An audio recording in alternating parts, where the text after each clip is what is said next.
Hey, what's up, Harry? Hey, how's it going? How are you? Not too bad. Like, man, I was chasing you for almost like several months for this video call. I really appreciate your time. You are super busy, I know. Like, you're in the. Okay, so before I just like completely drool about how am I excited to have this call, let me introduce you, all right? So. Okay, sure. Ladies and gentlemen, that's Harry Jones, and Harry is the ultra runner that is one of the most famous in the world, I would say. You're right now in the world tour as well? Yeah, I've been doing the Ultra Trail World Tour races this year. Okay, so what is your like? What's your year so far? This is July. I mean, we're almost in July 2018. So how's it been going? Like, what was then? Yeah, well, the year's flying by. Yeah, so I guess so far this year it's been kind of started in January in Hong Kong. Did the Hong Kong 100. I came fifth overall, so I was really happy with that result and improved upon my time from the year before, which was great.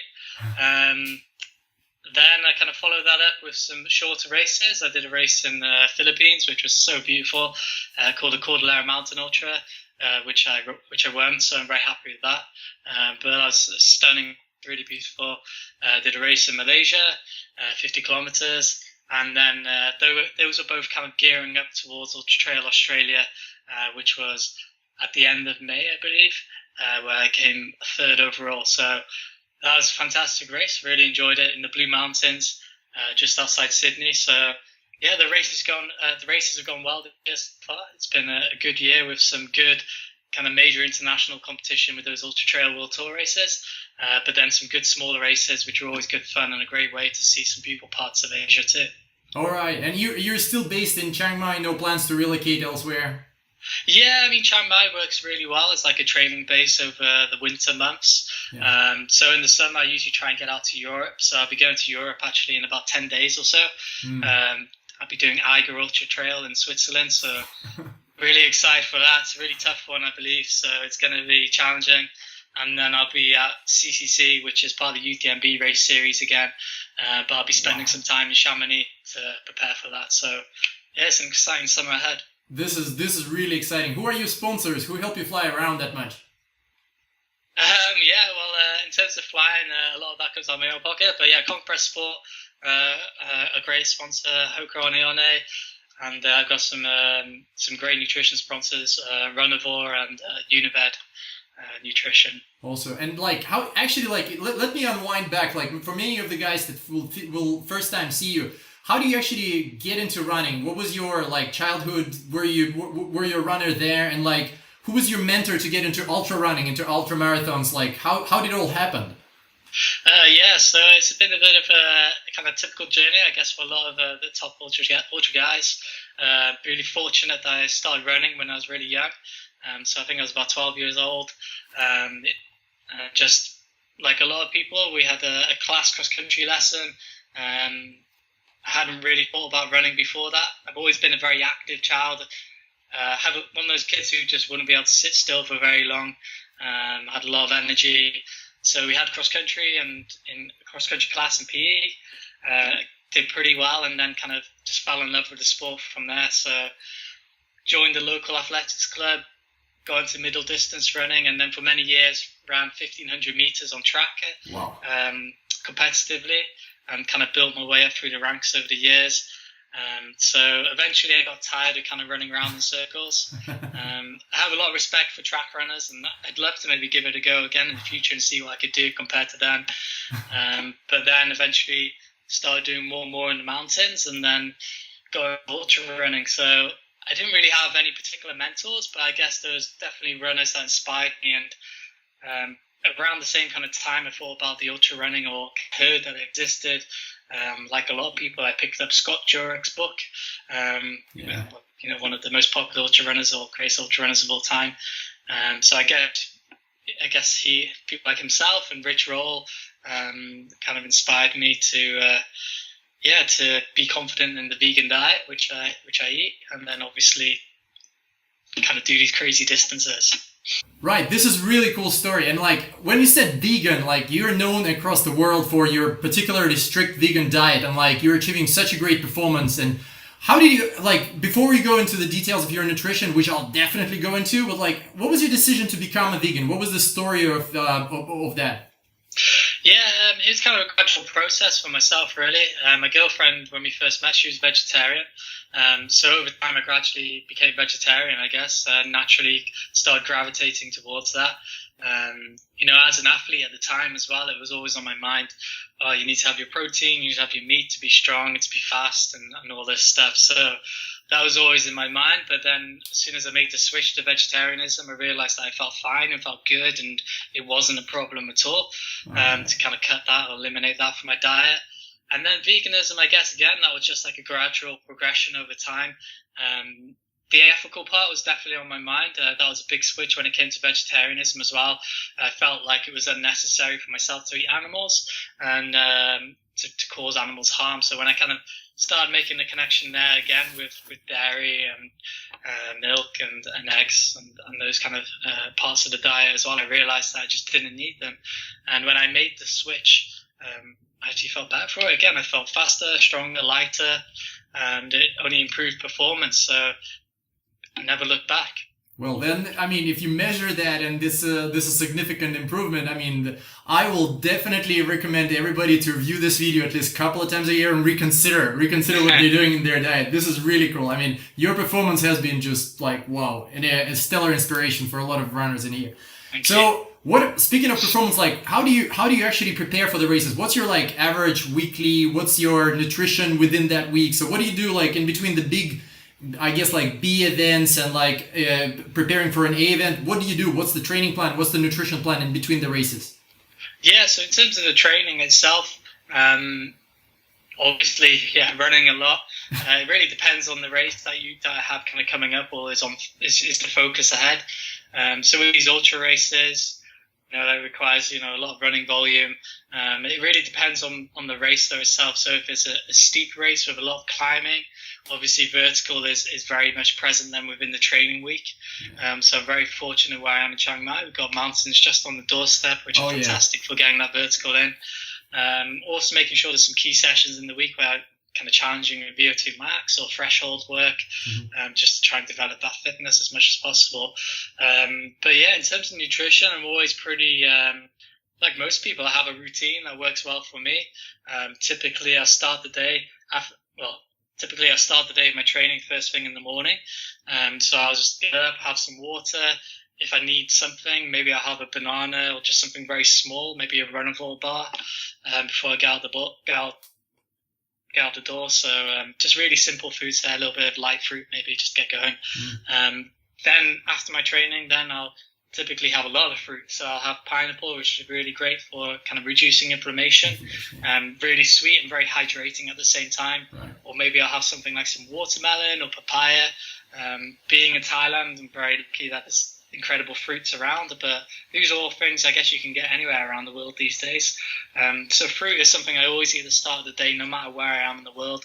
I really feel like it's a great way to start your day with a big boost in nutrients and also very hydrating and very easy on the digestion as well. So it kind of starts me off in the right path.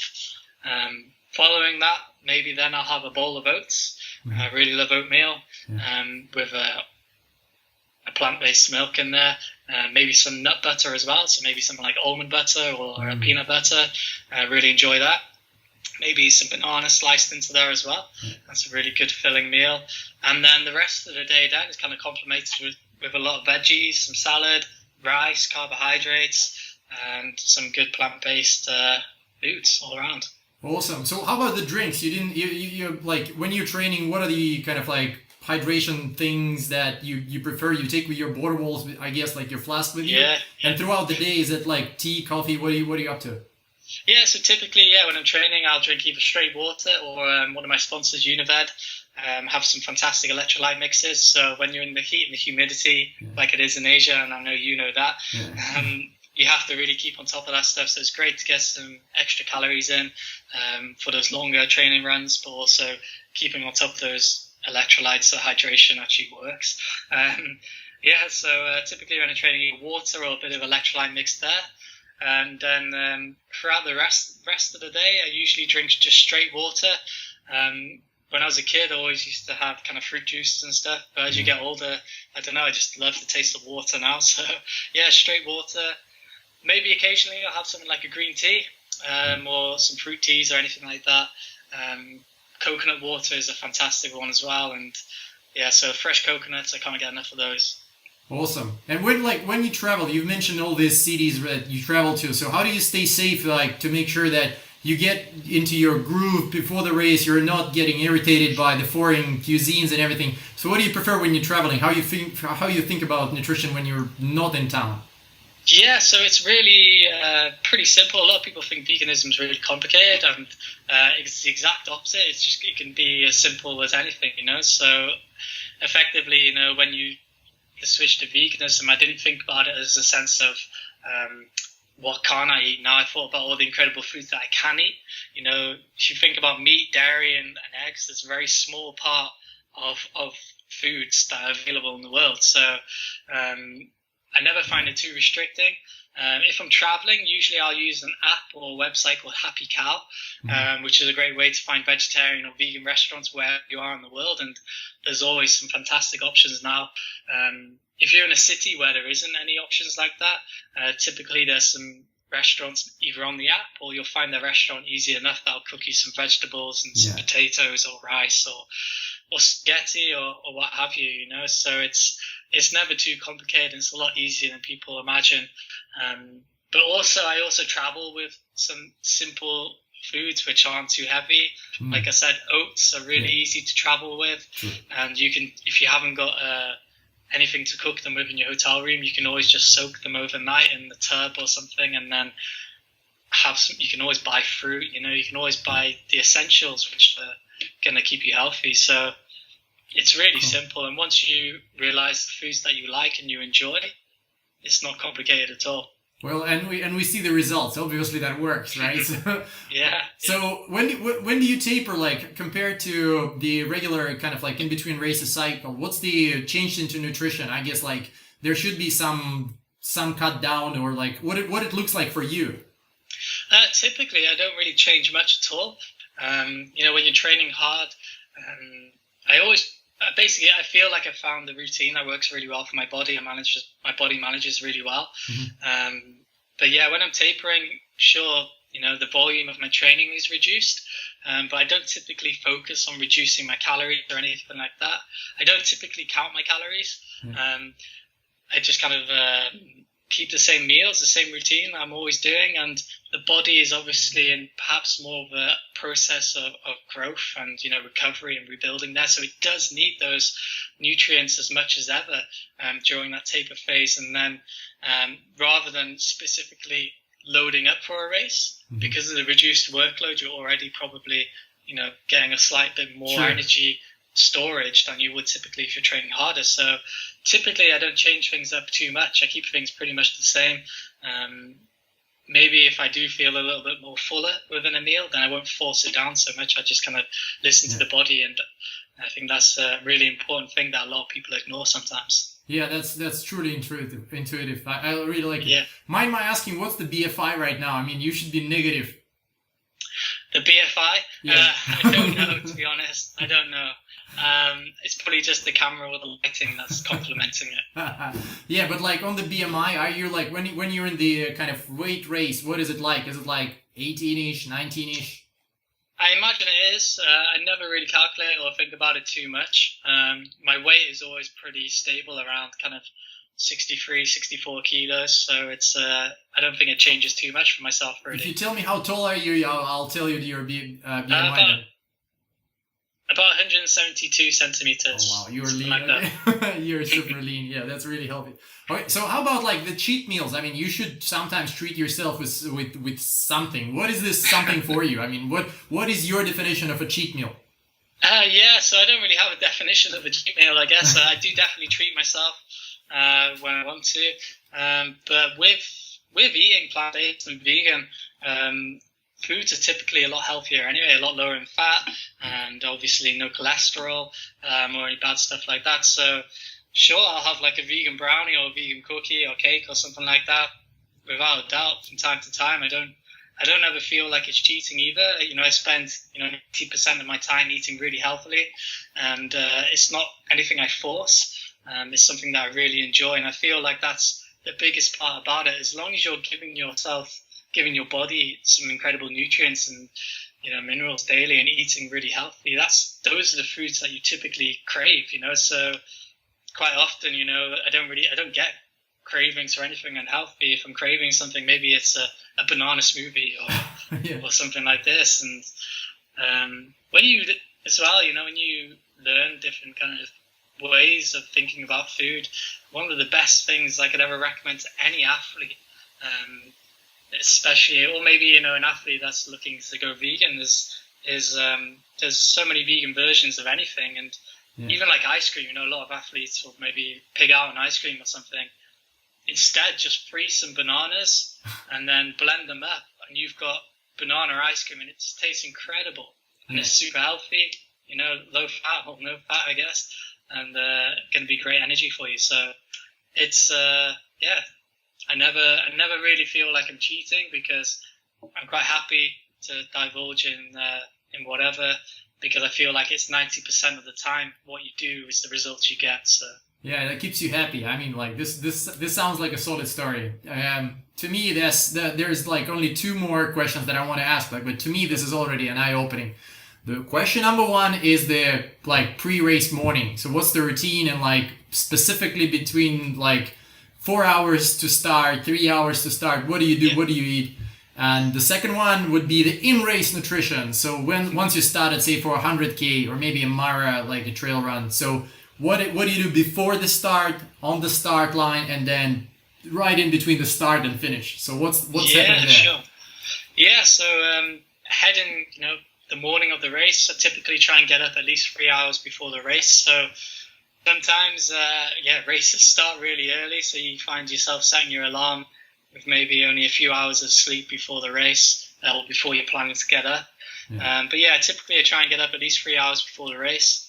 And then, usually before a race, before something like a 100-kilometer race, I'll try and have a bowl of oatmeal. So just as I would typically. A bowl of oatmeal, maybe a little bit of nut butter in there, maybe a banana or two as well. Really just take my time eating it, not rushing it. I think that's a big part. That is a really important part of the process that a lot of athletes kind of overlook. They'll have their meal dialed in, and they're eating the right foods, but because of nerves, because of anxiety or anything like that, they're not thinking about the process or being mindful of the eating that goes in, and rushing their food, not chewing enough, which is obviously going to cause some stomach distress. So I always take my time on the morning before a race, and I'll give myself 3 hours beforehand, try and have that bowl of oatmeal. Before that, I'll obviously make sure I'm hydrating up well, so I have some water. That's generally what I'll eat before a race. Then within the race itself, I'll have my kind of specific plan. So if I'm racing in a hotter country, typically I rely on more calories from my hydration itself. So like I said, my sponsor there, Univet, have electrolyte energy mixes. Mm-hmm. So I'm getting my electrolytes and some calories in, 100 calories per 500 ml of fluid. When it comes to how much I drink per hour, that really changes on the race itself. So there's never really a set figure with that. But typically I'll always try and aim to have at least 250 calories an hour. So maybe that's, a bottle, 500 ml bottle of fluid, maybe 1 or 2 gels then every hour as well. And that's usually my typical plan for our race. Maybe if I get to an aid station, I'll grab some bananas if they're looking ripe and looking good. Grab some orange slices. Maybe later in the race, if I want something salty, I'll have something a little bit salty then. But usually I keep things nice and simple. Maybe have like a fruit energy bar, a runnable bar in the race. Generally just try to keep things simple on the digestive system. So focusing in on those liquid calories, gels, and fruits. Yeah. And it's interesting that you count by. It's interesting that you count by time, not by distance. So like that's a 250 an hour. You said like people would. There are some two camps of thought, like 50 cals a K or like 200 an hour or 250 an hour, which is actually higher than even I plan for myself in my ultras. But all right, do you do any special meal drops like in the race where you're supported? Like you can do some drops for the second round, like in last year, the North Face, there were options to drop for the 6, 7, 8. Do you do any drops the night before so that there's some food of your choice waiting for you? Typically not. I mean, up to this point, I've only really done, well, the longest races I've done are about 100 kilometers. So that's usually around, at most, maybe 12 hours of racing. If I was doing longer races, up to 120, 100-mile races, then for sure there'd probably be, I'd want to eat some more solid foods at some point in the race if you're racing 20 hours plus. So right now, this kind of solution works really well for me. Certainly there comes a point towards the end of the race when maybe I might find I'm feeling a little bit hungry, so maybe when I get to an aid station then I'll eat a little bit more than I typically would, or maybe I'll just suddenly feel like I can stomach maybe 3-4 gels at a time. Wow.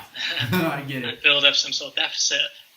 So I will have a plan, and for the most part I'll stick to that, but there are certainly points in the race where maybe the plan will change and you have to listen to your body, and like you were saying earlier, be intuitive, because an ultra is tough on the body and it's hard, and maybe if you've had a big climb, you've burnt through a lot more calories than you expected. Maybe you pushed it a little bit too hard if it was super steep, or maybe you've had an upset stomach for part of the race and you need to give yourself a bit of a break from eating anything too complicated or eating anything at all, and just focus on some water just to try and give the stomach a chance to settle down. So I feel like most people, you will have your plan, but it'll fluctuate here and there, and you have to be responsive to that, and you have to think about it from a calculated point of view as well. So yeah. Cool, man. I mean, that was a solid story. And like last question, I promised, the recovery from a long race. What do you do? How many days off you take? What's your meal after recovery? For recovery after the race. What do you do then? Yeah, so straight after the race, just like I do in training, and usually I'll try and get hold of some fruit. Like I said, it's hydrating, full of nutrients, so it's easy for the body to digest. So straight away, just try and get some fruit in, just to get those calories right in straight away. And then typically then maybe 1-2 hours after the race, I'll try and get more of a balanced meal. So then something with a good balance of, carbohydrates, fats, proteins, rice, veggies, some beans, anything like that is always fantastic. Tofu, tempeh, and again, just eat. You got to eat. You got to replace all that hard work you put out there in the race. If you've been out there on an ultra, you've burned for a lot more. So treat yourself. If vegan pizza, whatever it is, just have fun and make sure you're eating well. In terms of recovery, then the focus really is on getting some good sleep. Your body does most of the regeneration when you're actually asleep in those deep sleep cycles. So it is important to get some good sleeps and take it slow, but keep moving. That's what I always say to people. Don't just sit on the sofa for days on end afterwards. Easy walks, keep moving, some easy swimming, maybe even some easy cycling. Nothing taxing on the body, but keeping some movement there is always going to be important to increase and speed up the rate of recovery. But typically I won't run for maybe 5 days after an ultra, maybe even longer, depending on how tough it's been. Just give myself the time to really catch up on myself. Any joints, any supplements, anything that you experienced or been prescribed to do so far? So supplementation wise, I don't really take too much, but B12 I think is really important for any athlete to take. Doesn't matter if they're vegan or not vegan, but I think B12 is always going to be something that's really valuable for most athletes to take. So I'll take a B12 supplement from time to time, but for the most part, that's it. Just natural as it is. Well, I mean, I'm really impressed. I know that you literally have to run, so I really appreciate your time. I'll be in touch with you, and I hope to see you. Actually, I'm coming to for sure. I already paid for that, so I'm coming to Chiang Mai in November. So I'll hope to see you in the #1. You're running as well, right? In Ultra Trail now. Yeah. Yeah, sure. I'll be there. Can't wait. Okay, I'll look for the #1 guy, and you look for the top 10, hopefully. Okay, so. Cool. Do it. All right. I see you. Thank you very much, Harry. All right, man. Good to see you. Take care of yourself. Thank you for having me. Good seeing you. Bye-bye. All right. Bye-bye.